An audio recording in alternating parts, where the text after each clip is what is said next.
Dis, papa, dessine-moi un rêve. Parcourir le monde, pour découvrir d'autres horizons, d'autres valeurs, pour apprendre à mieux se connaître.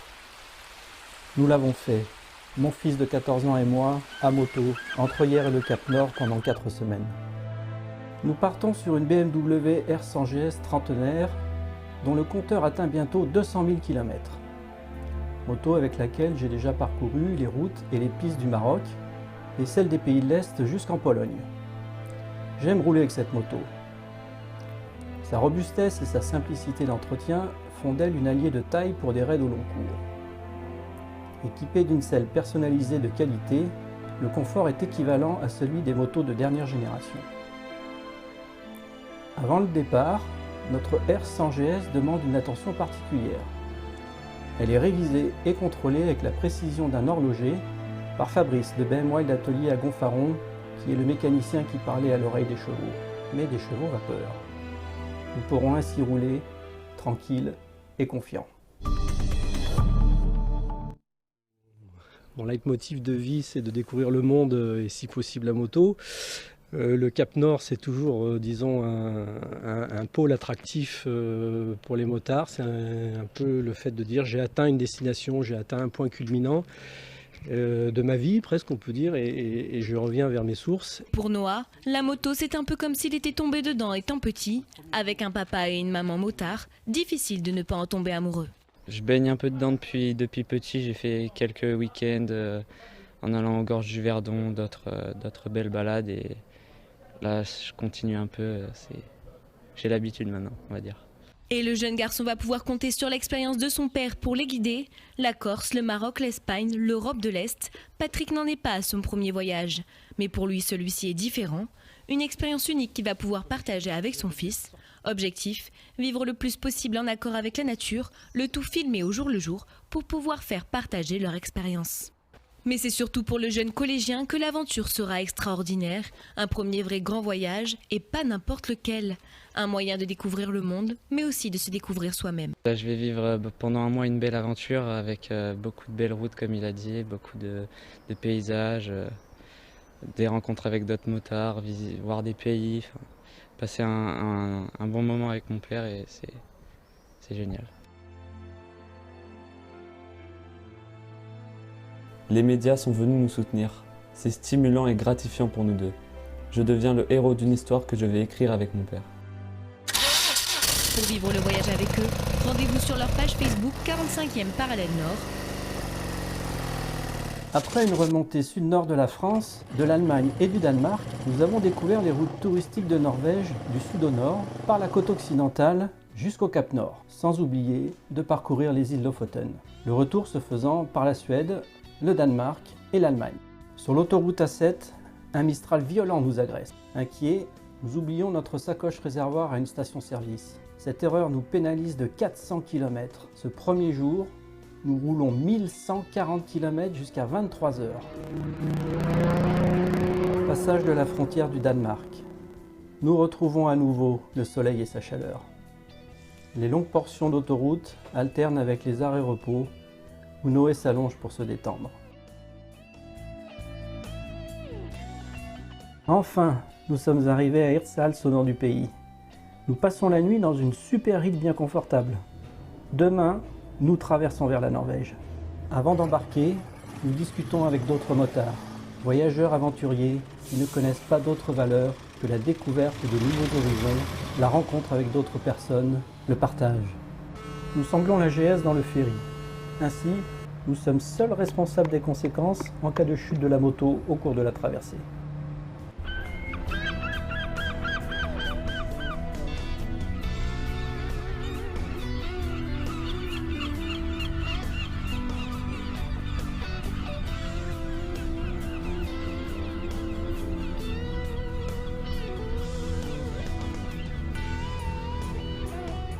Nouvelle nourriture, nouvelle monnaie, nouveau départ.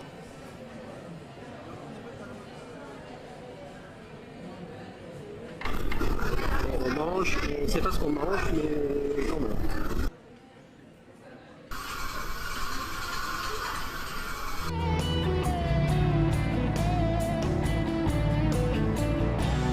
Nouvelle frontière, imaginaire, virtuelle, nous sommes en Norvège.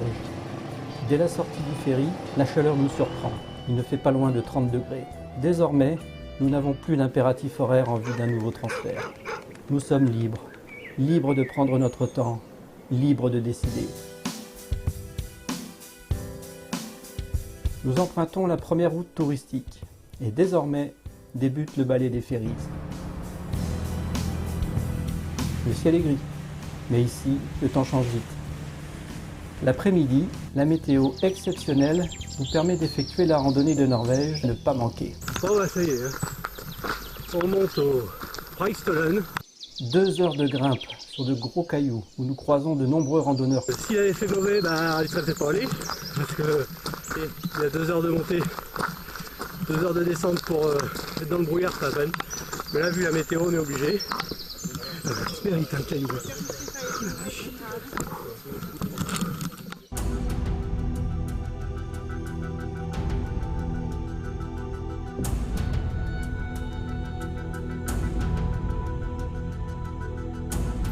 Enfin, nous atteignons ce promontoire rocheux appelé la Chaire du Prêtre, culminant à 604 mètres au-dessus du Lysfjord, espace libre de toute barrière de protection.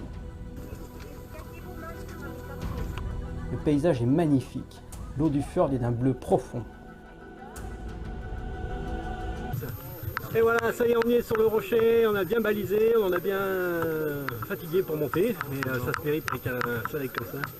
C'est beau, hein? C'est quoi? Okay. Non. Nous nous entraînons. Je réconforte mon père car il n'est pas vraiment à son aise au bord de ce précipice. C'est un grand moment de partage et de découverte.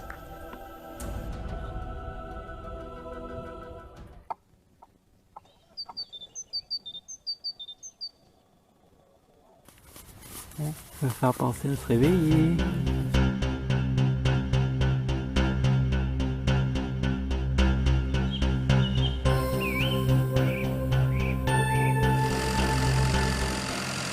En Norvège, l'eau est partout, sous forme de cascades, de torrents et rivières, de lacs, de fjords, de mers et d'océans. On appelle parfois notre terre la planète bleue. On devrait appeler la Norvège le pays bleu. Souvent, nous ne savons plus si nous admirons un plan d'eau douce ou d'eau salée. Magie d'une nature toujours en mouvement.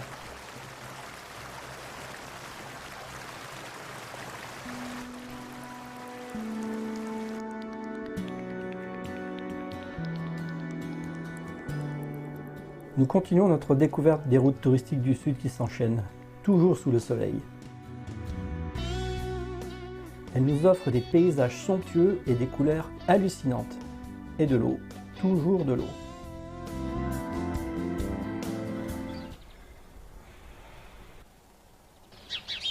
Repos avant de découvrir une nouvelle route, un nouveau paysage, nouvelle palette de couleurs. Le tableau est en relief.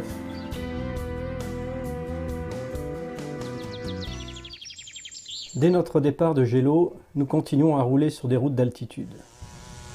Lorsque nous entrons dans un tunnel, la température chute. Par endroits, nous sommes passés de 20 degrés au soleil à 6 degrés dans le tunnel.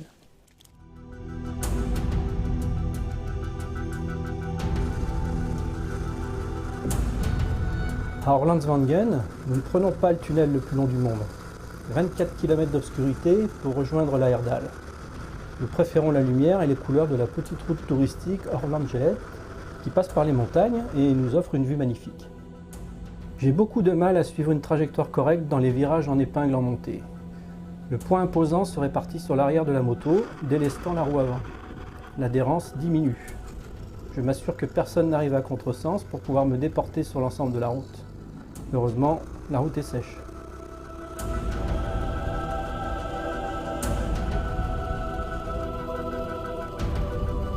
Les moutons en liberté au bord des routes nous ont créé quelques frayeurs.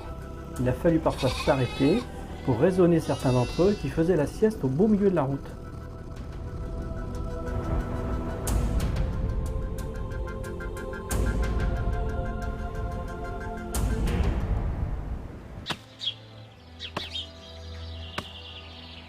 Joa, l'endroit est calme, Beau.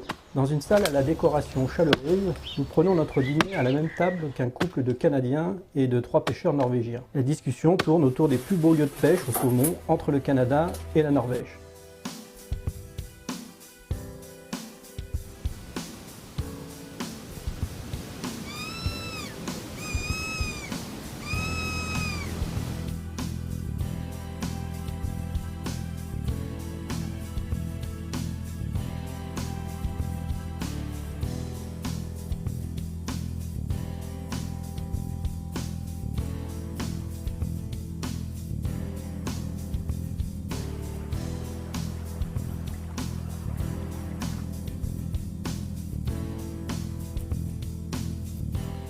Arrêt au bord de la route. Fascinés par notre moto, les motards venant de Russie nous interpellent et discutent avec nous. Ils donnent à Noé une grosse broche représentant le sigle de la Coupe du Monde de football. Et oui, c'est en ce moment. Nouveau ferry, braquard bleu et blanc de ce siècle. De l'eau et des couleurs, toujours.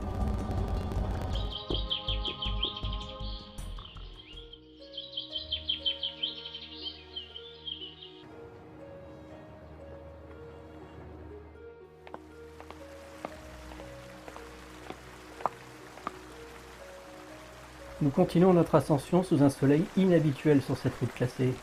Merveilleux ruban gris décoré de hautes montagnes et d'eau qui se présentent à nous dans toutes ses tenues. Ciel bleu de l'eau des lacs et des plans d'eau, blanche de la neige et de la glace. Bichromie magique sur une toile de roche acérée. Puis la route fait place à la piste, étroite et magique, décorée de dents de pierre, barrière de sécurité d'un autre âge. Nous partageons nos émotions. Parfois, après plusieurs heures de route, je sens Noé qui tente de modifier sa position sur la selle. Ça va Noé? Tu veux qu'on s'arrête pour faire une pause? Non, ça va. Ok, bon. Je te laisse couper? Ok. Cette dernière petite phrase revient souvent. Je laisse Noé couper la communication à l'intercom. Je dois absolument maintenir le guidon des deux mains jusqu'à une vitesse d'environ 60 km/h, afin d'éviter le louvoiement et guidonnage de la moto dû au poids imposant sur l'arrière, ce qui peut entraîner une perte de contrôle et les conséquences qui s'en suivraient. J'accélère avant de pouvoir baisser ma visière ou agir sur l'intercom. Sur les petites routes de montagne, il n'est pas rare de tenir une moyenne d'environ 50 km/h. La route qui descend vers le Fjordgeiranger est sinueuse et étroite. Elle surprend encore les chauffeurs de car les plus expérimentés. Nous attendons 1 heure que la route soit rouverte.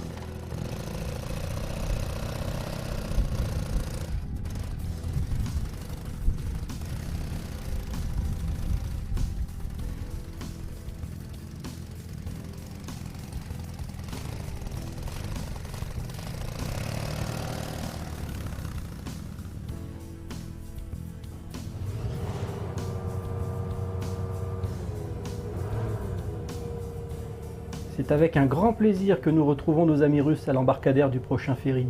C'est un grand moment d'échange. Passage vers l'abîme des trolls. Trolls de pierre, trolls de glace ou simple elfe imaginaire? Depuis le belvédère et son bâtiment caractéristique, la route plonge dans un gouffre naturel abrupt où les cascades s'entrechoquent. Les virages serrés se succèdent. Nous surveillons. Les trolls ne surgiront pas. La route de l'Atlantique nous dévoile l'élégance des courbes horizontales de son ruban d'asphalte et celle verticale des ponts gracieux qui enjambent ici l'océan. Considérée par certains comme la plus belle route du monde, elle compose un tableau de lignes et de couleurs. Bleu de l'océan et gris du béton. Instant et vision magique que nous garderons à tout jamais dans nos têtes, cartes mémoire biologiques qui ne seront jamais formatées.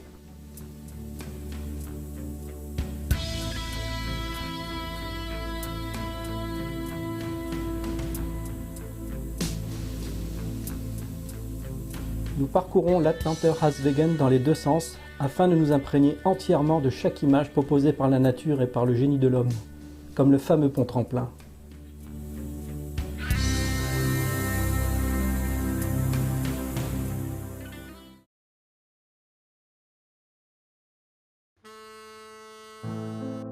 Le bleu de la mer tente à nouveau de se confondre avec le bleu du ciel.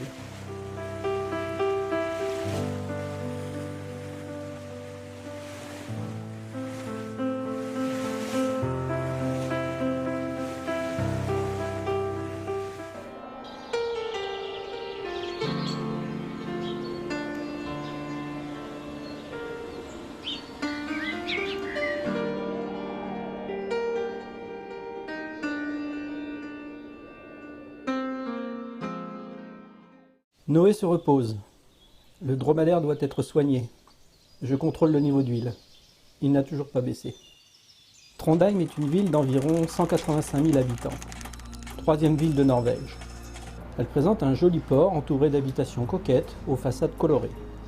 Après un bon hamburger pris dans un snack à la décoration très industrielle, nous marchons jusqu'à la cathédrale et faisons halte au marché aux poissons. En fin d'après-midi, nous profitons d'un long moment de détente pour nous ressourcer, pour échanger, admirer et prendre conscience des vraies richesses de la vie que sont ces moments ensemble. Notre seule conquête consiste à renforcer nos sentiments et à immortaliser ces souvenirs dans nos mémoires. Nous vérifions la pression des pneumatiques tous les 2-3 jours, c'est important. Les 2 jours suivants, nous empruntons la route touristique la plus longue de notre raid. Route côtière de plus de 460 km, elle comporte 6 traversées en ferry. Lors d'une attente à un embarcadère, nous rencontrons un couple de motards suisses-allemands. Lors d'une traversée, nous admirons ensemble la balise en forme de globe matérialisant sur la berge le passage du cercle polaire arctique. Nous contemplons des glaciers qui s'étalent à la même altitude que la route.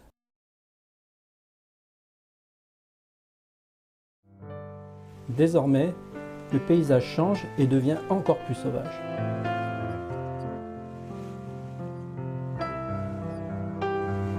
Nouvelle traversée en ferry. Au loin, se dessinent les montagnes droites, abruptes et acérées des îles Lofoten. Elles forment les dents de pierre grises d'une mâchoire s'ouvrant sur l'océan, celle d'un géant englouti. Impressionnantes par leur hauteur et leur verticalité, ces murailles ont dû rebuter les équipages des plus gros dracars vikings.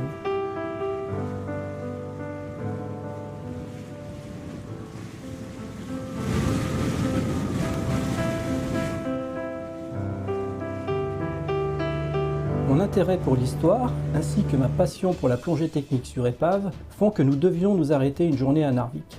Sous l'influence du Gulf Stream, la baie de Narvik n'est pas prise par les glaces en hiver. Elle propose un abri naturel de taille pour tout navire venu se ravitailler.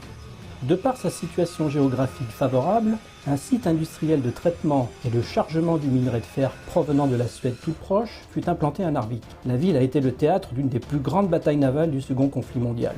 Lors de l'invasion de la Norvège en 1940, le site est tombé aux mains des Allemands, fournissant ainsi le fer nécessaire à l'effort de guerre du Troisième Reich. De nombreux navires de la Kriegsmarine venaient s'abriter dans la baie. En avril 1940, une offensive alliée, menée entre autres par une division de chasseurs alpins français, vit la victoire éphémère des Alliés. De nombreux navires de guerre allemands furent coulés et reposent toujours aujourd'hui au fond de la baie. Certaines épaves transpercent toujours la surface de l'eau. Ce voyage me permet d'enseigner certaines valeurs à Noé, de lui faire prendre conscience que nous devons respecter la nature, les êtres vivants, et aussi de lui enseigner comment réparer une simple panne électrique. Pour éviter que ça tire dessus, moi je peux pas souder, et c'est du provisoire, ça tiendra jusqu'au retour. On vérifie les positions, ça tire moins, beaucoup moins sur le câble. Lui m'apprend comment utiliser correctement un partage de connexion.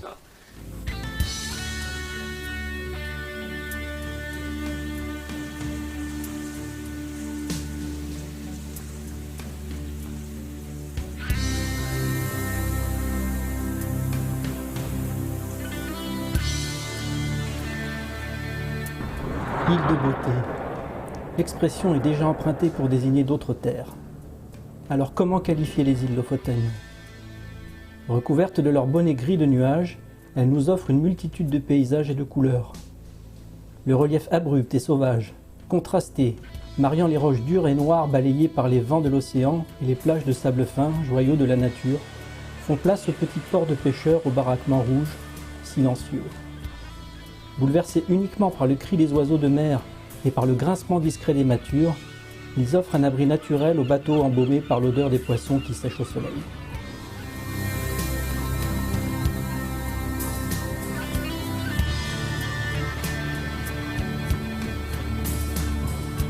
Nous sommes étonnés du silence et de la quiétude qui règne en ces lieux. Nous descendons jusqu'à la pointe la plus au sud des îles, là où la route s'arrête. Après, c'est l'océan. Les îles Lofoten se méritent. Le ciel est souvent couvert. Les entrées océaniques butent sur les hautes montagnes, renforçant la couverture de nuages. Île de beauté, île de pureté. Nous refaisons la route en sens inverse. Magique.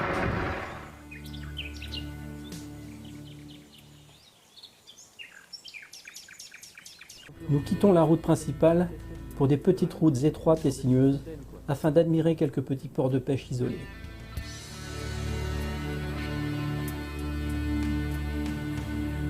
Le bleu s'estompe. Du noir et du blanc se mélangent pour un tableau de gris.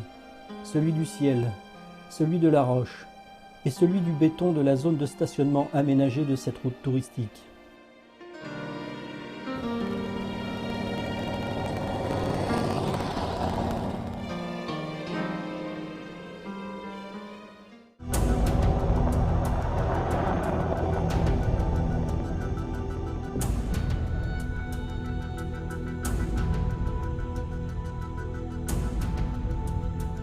Tiens, des rennes.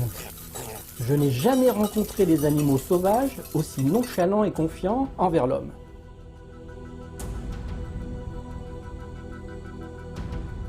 Quand on perd un bouchon de matelas, eh ben, on bouche avec un crayon, ça fait très bien.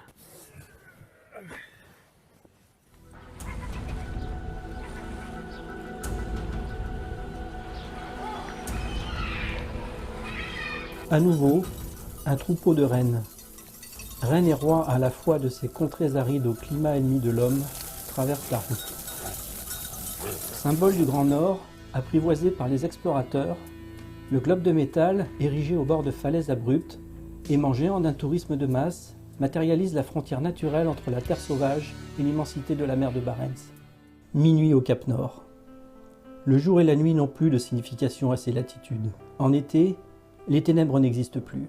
Une étoile dans le ciel, celle de notre système solaire, a décidé de rester là pour napper d'un orange feutré les roches les plus septentrionales de l'Europe. Même les rennes, symbole d'un père que nous n'apercevrons qu'à Noël, ne dorment pas. Tant pis pour le nord, aurait pu chanter Nino Ferrer. Il faut penser à s'orienter vers le sud, abandonner aux rennes et au soleil ces contrées sauvages. Sur la route du retour du Cap Nord, nous empruntons, comme à l'aller, le tunnel du même nom. Long de 7 km, il descend à 212 mètres au-dessous du niveau de la mer pour franchir un bras de la mer de Barents. Effet garanti.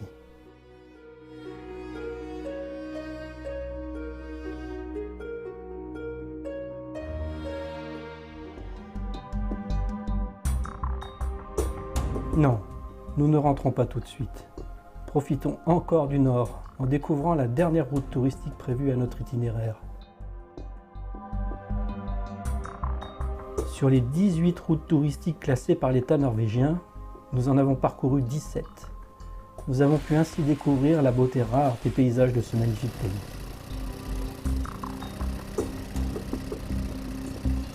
Ode à la beauté de ces rochers noirs et de ces plages au sable blanc. Paysage exotique, si proche de la Russie.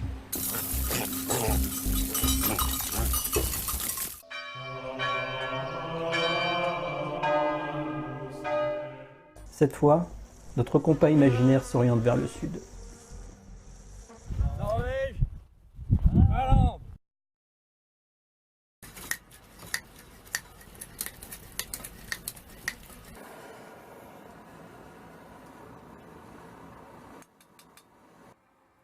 Abusé, toutes les belles cueilles. En Finlande, Noé s'énerve. Nous avons été attaqués par des escadrilles de bestioles volantes plus ou moins grosses. Bestioles qui n'ont rien à envier aux escadrilles du Fighter Command de la bataille d'Angleterre.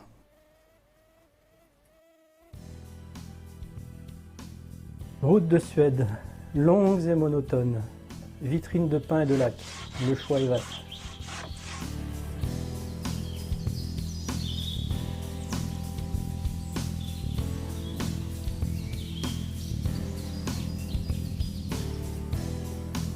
Par endroits, les routes meurtries à cause du gel subissent des travaux de rénovation importants. Le bitume est retiré. De gros cailloux sont alors déversés sur la chaussée pour renforcer la base de la route et peuvent s'étaler sur plusieurs dizaines de kilomètres. Un de ces cailloux a entaillé notre pneu arrière qui s'est dégonflé insidieusement, jusqu'à ce que le pneu déjante.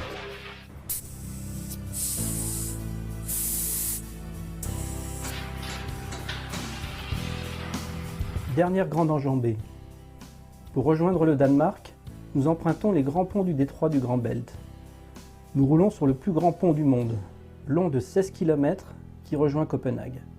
Puis à nouveau, l'Allemagne et la France. Durant le voyage, mon objectif, c'était vraiment de découvrir plein de nouvelles choses, de vivre beaucoup de bons moments avec mon père aussi. Après, j'ai rencontré des motards, des Russes, des Suisses, avec qui on a fait 2 jours de moto. J'ai vraiment vu beaucoup de paysages magnifiques qu'il n'y a pas forcément en France.